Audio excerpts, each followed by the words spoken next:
হয় নমস্কাৰ। কাদং আঞ্চলিক বিকলাঙ্গ সংস্থাৰ সহযোগত জুবিন গাৰ্গৰ শ্ৰদ্ধাঞ্জলি অনুষ্ঠান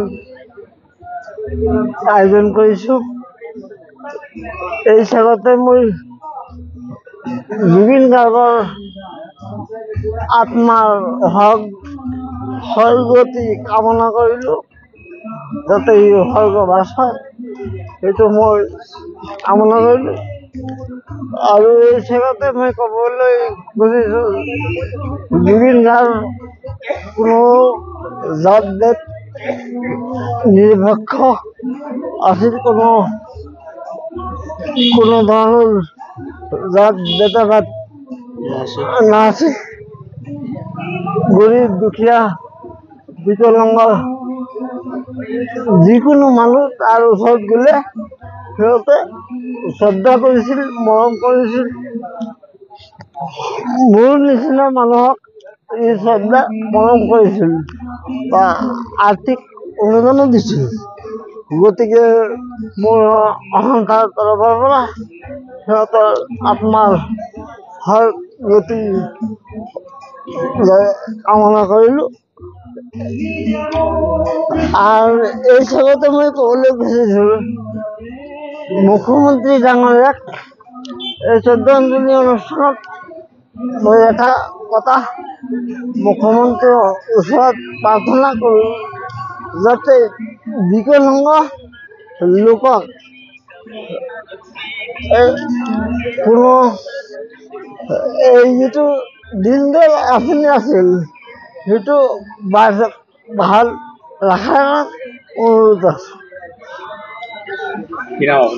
মোৰ নাম আমিনুল হক, কাদং বিকলাঙ্গ সংস্থাৰ সম্পাদক। নমস্কাৰ। আজি আমাৰ কাদং অঞ্চলৰ সমূহ ৰাইজে জুবিন গাৰ্গৰ মৃত্যুত শ্ৰদ্ধাঞ্জলি অনুষ্ঠানৰ আয়োজন কৰিছে। তাৰ লগতে আমি ক'বলৈ গ'লে বিকলাঙ্গ সন্থাৰ সম্পাদক আমিনুল হক ডাঙৰীয়াই নেতৃত্বতে বেছিকৈ দেখা গৈছে, কিন্তু কাদং অঞ্চলৰ সমূহ ৰাইজে একত্ৰিতভাৱে এই শ্ৰদ্ধাঞ্জলি অনুষ্ঠান পাতিছে। তাক আমি সকলোৱে সুঁৱৰিছোঁ। গতিকে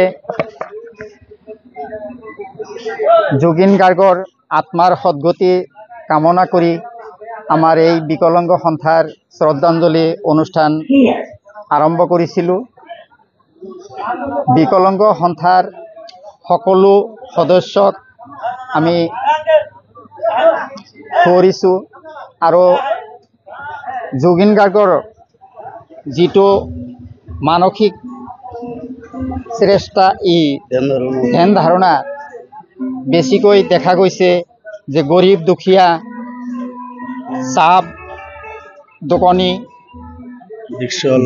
ৰিক্সাৱালা, ঠেলাৱালা এইবিলাক মানুহকে বেছিকৈ প্ৰাধান্য দিছিল। সেয়েহে আমি জুবিন গাৰ্গৰ কথা কেতিয়াও পাহৰিব নোৱাৰিম। তাৰ কাৰণে ঈশ্বৰৰ ওচৰত আমি সকলোৱে মিলি ভগৱানৰ ওচৰত প্ৰাৰ্থনা কৰিছোঁ, যাতে ঈশ্বৰে বা ভগৱানে তেওঁৰ মংগল কামনা কৰে।